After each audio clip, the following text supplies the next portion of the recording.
આજકાલનો જમાનો છે ને બેટા ટેકનોલોજીનો છે. તમને એક સિમ્પલ એક્ઝામ્પલ આપું કે 10-12 વર્ષ પહેલા 15 વર્ષ પહેલા નોકિયા કંપની જબરજસ્ત ડિમાન્ડમાં હતી ને બધા નોકિયાના જ ફોન હતા.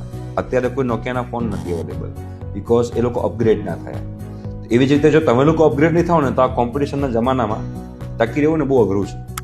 એટલે એક એવી સ્કિલની વાત કરીશ કે તમે એ સ્કિલ તમારે અત્યારે બધી જ જગ્યાએ બધી જ ફિલ્ડમાં જે છે એ લેંગ્વેજ યુઝ થઈ રહી છે. તમે mechanical, civil, electrical, IC, computer, MBA કરતા હો, MCA કરતા હો, કોઈ પણ ઇન્ડસ્ટ્રીમાં હો, આ લેંગ્વેજ જે છે એ બહુ જબરજસ્ત યુઝ થઈ રહી છે. જે લેંગ્વેજનું નામ છે પાયથન. બીકોઝ અત્યારના જે પણ બિઝનેસ કરતા હોય ને એ બિઝનેસનો સૌથી ઇમ્પોર્ટન્ટ વસ્તુ જે છે ને ડેટા એનાલિટિક્સ.